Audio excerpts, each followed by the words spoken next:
여러분 안녕하십니까? 4월 8일 화요일 MBC 정오뉴스 시작하겠습니다.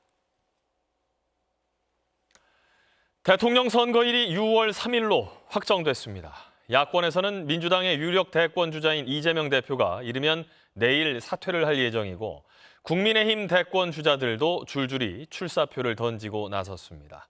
이 소식 김정우 기자가 전합니다. 정부가 이번 대통령 선거일을 6월 3일로 공식 발표했습니다. 선거 당일은 임시공휴일로 지정하기로 했습니다. 각 정당의 준비 기간 등을 고려하여 오는 6월 3일을 대한민국 제21대 대통령 선거일로 지정하고자 합니다. 6월 3일로 선거일이 확정되면서 정식 후보자 등록일은 5월 11일까지, 공식 선거운동 기간은 5월 12일부터 선거일 하루 전인 6월 2일까지 이뤄집니다. 선거에 입후보하려는 공직자는 선거일 30일 전인 5월 4일까지 공직에서 물러나야 합니다. 대선일이 확정 공고된 만큼 더불어민주당 이재명 대표는 이르면 내일 오전 당회의에서 대표직 사퇴를 발표할 걸로 보입니다. 정책 질의응답 형식의 출마 선언도 검토 중인 걸로 파악됐습니다. 김경수 전 경남지사와 김동연 경기지사, 김부겸 전 총리 등 야권 잠룡들도 이번 주 중에 출사표를 던질 예정입니다. 국민의힘에서는 안철수 의원이 서울 광화문 광장에서 출마를 공식 선언했습니다. 이번에야말로 헌법과 법률을 준수하고 공정과 상식을 회복하는 국민 통합을 할 때입니다. 국민 통합과 시대 교체를 이루겠다면서 대통령 4년 중임제 개헌 등을 공약으로 내걸었습니다. 어제 출마를 선언한 원조 친박 이정현 전 새누리당 대표는 오늘 오전 국회를 찾는 등 본격적인 활동에 들어갔습니다. 보수 진영 대선 후보 중 선두를 달리는 김문수 고용노동부 장관은 오늘 국무회의에서 사의를 표명하고 출마를 공식화했습니다. 일찌감치 대권 출마를 선언한 개혁신당 이준석 대표는 오늘 과천 중앙선거관리위원회를 찾아 대선 후보 등록을 마쳤습니다. MBC 뉴스 김정우입니다. 대통령 권한대행인 한덕수 국무총리가 그동안 임명을 미루어왔던 마은혁 헌법재판관 후보자를 임명했습니다. 동시에 곧 퇴임하는 헌법재판관 후임자 2명도 지명을 했는데 윤석열 전 대통령의 최측근인 이완규 법제처장이 포함이 됐습니다. 더불어민주당과 조국혁신당 등 진보 정당들은 권한대행의 권한이 아닌데다 이완규 처장은 내란 공범 가능성이 높다라고 강하게 반발했습니다. 이문현 기자가 전합니다. 한덕수 대통령 권한대행 국무총리가 작년 12월 국회가 추천했지만 임명을 미뤄왔던 마은혁 헌법재판관 후보자를 임명했습니다. 앞서 지난 2월 말 헌법재판소는 대통령 권한대행이 국회목 헌법재판관 후보자를 임명하지 않은 것은 위헌이라고 결정한 바 있습니다. 한 총리는 또 오는 18일 퇴임하는 문영배, 이미선 두 헌법재판관 후임으로 이완규 법제처장과 함상훈 서울고법 부장판사를 지명했습니다. 퇴임하는 두 재판관은 모두 대통령 몫인데 한덕수 총리는 권한대행인 자신이 후보자를 추천한 데 대해서 경제부총리 탄핵소추안이 언제든 처리될 수 있는 상황에서 헌재 결원 사태가 반복되면 국론 분열의 우려가 크다고 판단했다고 밝혔습니다. 함상훈 후보자는 30년간 판사로 재직하며 서울고등법원 부장, 서울행정법원 수석부장을 역임했습니다. 1994년 검사로 임관한 이완규 후보자는 윤석열 정부 법제처장으로 재직 중입니다. 특히 이 후보자는 윤 전 대통령과 서울법대 사법연수원 동기인 최측근으로 12.3 비상계엄 선포 다음 날 이른바 안전가옥 회동에 참석했던 인물입니다. 더불어민주당은 즉각 최소한의 권한을 대행해야 하는 총리가 대통령 고유 권한을 행사했다며 특히 이완규 처장은 내란 공범 가능성이 높다고 강하게 반발했습니다. 조국혁신당도 윤 전 대통령의 개인 로펌 또는 호위무사 역할을 해온 인물이라고 지적했습니다. 반면 국민의힘은 한 총리가 좌편향적인 마은혁 재판관을 임명한 것은 잘못이지만 곧 공석이 되는 재판관 2명을 지명한 것은 높이 평가할 만하다고 주장했습니다. MBC 뉴스 이문현입니다. 윤석열 전 대통령 부부 공천 개입 의혹을 수사 중인 검찰이 김건희 여사 직접 조사 일정을 조율 중인 것으로 파악이 됐습니다. 사건의 핵심인 명태균 씨가 구속 기소된 지 넉 달이 지난 데다 윤 전 대통령까지 파면이 되면서 더는 수사를 지체하기 어려워 보입니다. 이혜리 기자가 전합니다. 윤석열 전 대통령 부부 공천 개입 의혹을 수사 중인 검찰이 김건희 여사 측과 조사 일정을 조율하고 있는 것으로 파악됐습니다. 조율을 시작한 건 창원지검에서 서울중앙지검으로 사건을 가져온 직후인 지난 2월 말입니다. 김 여사 측에 검찰 청사에서 조사가 필요하다는 입장을 전한 것으로 알려졌습니다. 의혹의 핵심은 윤 전 대통령 부부가 지난 대선 당시 명태균 씨로부터 총 81차례 3억 7천여만 원 상당의 여론조사를 무상으로 받고 그 대가로 김영선 전 의원 공천에 개입했냐는 겁니다. 윤 전 대통령은 누구를 공천조라고 해본 적이 없고 명 씨에게 여론조사를 부탁한 적도 없다며 의혹을 부인해왔습니다. 검찰 수사는 처음부터 뒷말이 많았습니다. 선관위 수사 의뢰 이후 9개월이 지나서야 첫 압수수색에 들어가 늑장 수사라는 비판이 나왔습니다. 뒷북 압수수색으로 명 씨의 휴대폰을 제때 확보하지도 못했습니다. 서울에서 특별수사팀을 꾸려 수사해야 한다는 요구도 컸지만 심우정 검찰총장은 창원지검 수사팀 인력만 보강했습니다. 지난해 11월에 이미 검찰이 윤 전 대통령 부부의 공천 개입 정황을 확인한 보고서를 작성한 사실도 뒤늦게 드러났습니다. 이 보고서에는 명 씨와 윤 전 대통령, 김 여사가 통화한 전모가 다 들어 있습니다. 내가 상현이한테 내가 한 번 더 얘기를 할게. 걔가 공관위원장이니까. 당선인 이름 팔지 말고 그냥 미르라고 했어요 지금. 김 여사는 22대 국회의원을 뽑는 지난해 총선 공천 과정에도 개입하려 했다는 의혹을 받고 있습니다. 지난해 2월 김 여사가 김영선 전 의원에게 경남 창원 의창 선거구에 김상민 전 검사가 당선될 수 있도록 지원하면 선거 이후 장관 또는 공기업 사장 자리를 주겠다고 제안했다는 게 명 씨 측 주장입니다. 검찰은 일정이 조율되는 대로 김 여사를 조사한 뒤 윤 전 대통령도 직접 조사할 것으로 보입니다. 앞서 디올백 수수 의혹과 도이치모터스 주가 조작 의혹을 수사하면서 김 여사를 경호처 부속 건물에서 출장 조사했다 특혜 논란이 거셌던 만큼 검찰이 이번에는 검찰 청사에서 조사하겠다는 방침을 세운 것으로 알려졌습니다. MBC 뉴스 이혜리입니다. 네, 미국 트럼프 대통령이 중국에 보복 관세를 취소하지 않으면 50%의 추가 관세를 부과할 것이라고 경고했습니다. 그러면서 다른 나라와는 즉시 협상을 시작하겠다라고 했는데 강경 방침을 수정할 가능성은 낮아 보입니다. 워싱턴에서 김재용 특파원입니다. 중국이 똑같은 34%의 맞불 관세 계획을 발표하자 트럼프 대통령이 즉각 추가 압박 조치를 공개했습니다. 중국이 8일, 즉 내일까지 계획을 철회하지 않으면 9일부터 50%의 추가 관세를 부과할 것이라고 으름장을 놨습니다. If that tariff isn't removed by tomorrow at 12 o'clock, we're putting a 50% tariff on above the tariffs that we put on. 중국이 요청한 대화도 취소할 거라며 타격은 중국이 받고 있다고 주장했습니다. 반면 회담을 요구한 다른 나라와는 즉각 협상을 시작한다고 언급했습니다. 그러나 협상은 쉽지 않아 보입니다. 유럽연합은 차량을 포함한 공산품에 대해 서로 무관세를 적용하자며 협상을 촉구했습니다. We stand ready to negotiate with the United States. Indeed, we have offered zero for zero tariffs for industrial goods. 미국의 반응은 차가웠습니다. 피터 나바로 백악관 무역 제조업 담당 고문은 관세만이 아니라 농산품 수입 규제도 문제라고 했고 특히 부가가치세 등 비관세 장벽을 낮추라고 압박했습니다.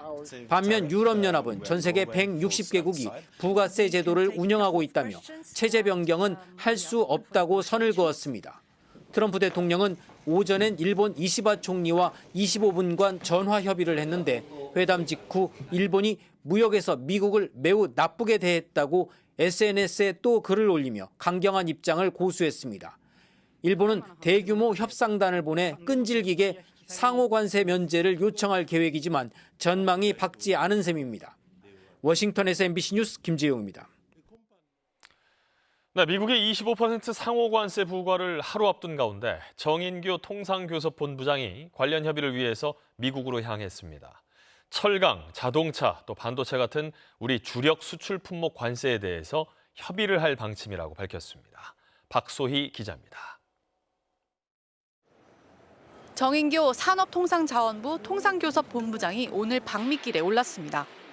정 본부장은 미국 워싱턴 DC를 방문해 제이미슨 그리어 미국 무역대표부 대표 등을 면담할 예정입니다. 이번 방미는 미국이 전 세계를 상대로 상호관세 부과를 발표한 이후 우리나라의 첫 고위급 방문입니다.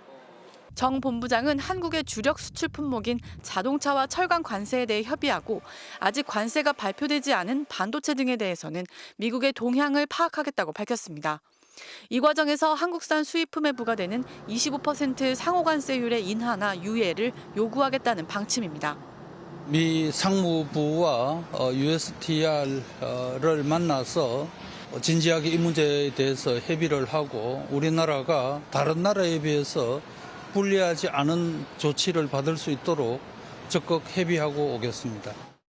이번 상호관세율이 미국의 나라별 무역 적자 규모를 토대로 산정이 된 만큼 미국의 8번째 무역 적자국인 우리 입장에서는 흑자 규모를 줄이기 위해 수입을 늘리는 방안을 검토 중입니다. 이를 위해 미국산 액화 천연가스 수입 등이 협상 카드로 적극 검토되고 있습니다. 정 본부장은 한미 FTA 재협상에 대해서는 다양한 가능성을 열어놓고 준비 중이라고 밝혔습니다. 한미 FTA가 이행된 지 12년이 지난 이런 국가한테 그렇게 이 높은 관세율을 미국 측에서 계산한 것은 이것은 문제가 있다라는 것을 제기를 할 겁니다. 한편 무역협회는 미국 상무부에 한국산 구리 제품의 관세 조치 면제를 요청하는 공식 의견서를 보냈다고 밝혔습니다. 우리 경상수지가 지난 2월까지 22개월 연속 흑자 기조를 이어간 가운데 한국은행은 4월부터는 관세 정책 영향으로 불확실성이 높아져 자동차 부품, 철강 등 대미 수출 비중이 높은 품목이 점차적으로 영향을 받을 것이라고 전망했습니다. MBC 뉴스 박소희입니다. 밤사이 뉴욕 증시는 미국 행정부의 관세 정책 불확실성에 롤러코스터를 탔습니다. 트럼프 대통령이 관세를 일시 중단하는 방안을 검토 중이라는 보도에 상승했던 주가는 백악관이 가짜 뉴스다라고 선을 그으면서 일제히 급등락을 반복했습니다. 로스앤젤레스에서 박윤수 특파원이 전합니다. 도널드 트럼프 미국 대통령의 상호 관세 발표 이후 최악의 하락을 거듭하고 있는 미국 증시가 오늘은 급등락을 반복했습니다. 오늘 다우 산업지수는 0.91%, S&P 500 지수는 0.23% 하락했고 기술주 중심의 나스닥만 0.1% 상승한 채 장을 마쳤습니다. 미 증시는 미국 동부 시간으로 오전 10시쯤 트럼프 대통령이 중국을 제외한 다른 모든 국가에 90일 동안 상호 관세를 중단한다는 방안을 검토하고 있다는 현지 언론 보도가 쏟아지면서 일제히 상승 반전했습니다. 하지만 이는 사실이 아닌 것으로 판명됐습니다. 트럼프 지지자로 알려진 헤지펀드 매니저 빌 에크먼이 자신의 SNS에 트럼프 대통령이 상호 관세를 90일 정도 중단하는 게 좋을 것 같다는 글을 올렸는데 미국 언론들이 이를 상호 관세가 잠정 중단될 것이라고 확대 해석해 보도한 겁니다. 백악관도 즉시 가짜 뉴스라고 수습에 나섰고 3대 지수는 일제히 출렁였습니다.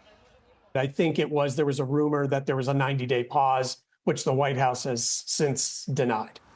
특히 아이폰 생산 대부분을 중국에 의존하고 있는 애플 주가는 3.67% 하락하며 트럼프 대통령의 상호 관세 발표 이후 3거래일 연속 약세를 보였습니다. 한편 미국의 관세 충격파와 경기 침체 우려가 겹치면서 프랑스와 독일, 영국 증시도 일제히 4% 넘게 하락했습니다. 로스앤젤레스에서 MBC 뉴스 박인수입니다. 다음 소식입니다. 삼성전자가 올해 1분기에 6조 원이 넘는 영업이익을 내면서 시장 기대치를 웃돌았습니다. 삼성전자는 연결 기준으로 올해 1분기 영업이익이 6조 6천억 원으로 지난해 같은 기간보다 0.15% 감소한 것으로 잠정 집계했습니다. 매출은 1년 전보다 9.84% 증가한 79조 원으로 분기 기준 최대치를 기록한 지난해 3분기에 가까운 성적을 냈습니다. 당초 시장에서는 1분기 영업이익이 5조 원을 밑돌 것이라는 전망이 나왔는데 갤럭시 S25 판매 호조 등 모바일 부문이 실적을 견인했다라는 평가가 나오고 있습니다. 중앙선거관리위원회가 특혜 채용 의혹을 받고 있는 고위직 간부 자녀 등 10명에 대해서 임용 취소 절차를 진행하고 나섰습니다. 선관위는 지난 2월 감사원이 감사 보고서를 발표하면서 고위직 자녀 등에 대한 징계 등 처분을 요구하지 않았으나 자체 조사와 법률 검토를 거쳐서 이들에 대한 임용 취소 처분 절차를 진행하고 있다라고 밝혔습니다. 선관위는 또 감사원에서 징계를 요구한 18명 중 6명은 파면과 정직 등의 중징계를, 10명은 감봉과 견책 등의 경징계를 처분하고 2명은 추후 징계위원회에서 재논의하기로 했습니다. 우리나라 경상수지가 지난 2월까지 22개월 연속 흑자 기조를 이어갔습니다. 한국은행이 발표한 국제수지 잠정 통계에 따르면 2월 경상수지는 71억 8천만 달러, 우리 돈 약 10조 5,582억 원 흑자로 집계가 됐습니다. 직전 1월보다 42억 달러 이상 많고 작년 같은 달과 비교해도 흑자 규모가 약 7억 달러 커졌습니다. 자, 이어서 이 시각 증권 시황과 날씨 전해드립니다. 삼성증권입니다. 국내 증시가 상승세를 이어가고 있습니다. 뉴욕 증시에서 공포성 매도세가 진정되자 국내 증시도 변동성 부담을 일부 덜어낸 것으로 풀이됩니다. 또한 미국의 관세 우려 속에서도 반도체 투자 심리가 회복된 점이 지수 상승을 돕고 있습니다. 다만 미국 대통령이 관세에 강경한 입장을 유지하고 있고 주변국들의 보복 대응이 예상돼 추가 변동성이 나타날 수 있다는 분석입니다. 이 시각 현재 코스피 지수는 15.84포인트 상승한 2344.04포인트로 코스닥은 11.77포인트 상승한 663.07포인트로 움직이고 있습니다. 투자 주체별 매매 동향을 보면 유가증권 시장에선 개인이 순매수 우위를 나타내고 있습니다. 코스피 시장에서 통신과 IT 서비스업을 제외한 대다수 업종이 반등 중입니다. 시가총액 상위 종목도 대체로 상승하고 있는데 시장 전망으로 또는 1분기 잠정 실적을 발표한 삼성전자가 5만 4천 원 선을 회복했고 SK하이닉스도 17만 원 선으로 올라왔습니다. 한화 에어로스페이스는 주주 배정 유상증자 규모를 축소했다는 소식에 급등세고 무역전쟁에서 상대적으로 안전해 보인다는 평가를 받은 조선주가 일제히 강세입니다. 이 시각 현재 중국과 일본 증시도 오름세를 나타내고 있습니다. 지금까지 삼성증권이었습니다. 초미세먼지와 황사먼지가 들어왔습니다. 조금 전 수원의 모습인데요. 오늘은 뿌연 하늘이고요. 시야가 답답해서 건물도 흐릿하게 보이고 있습니다.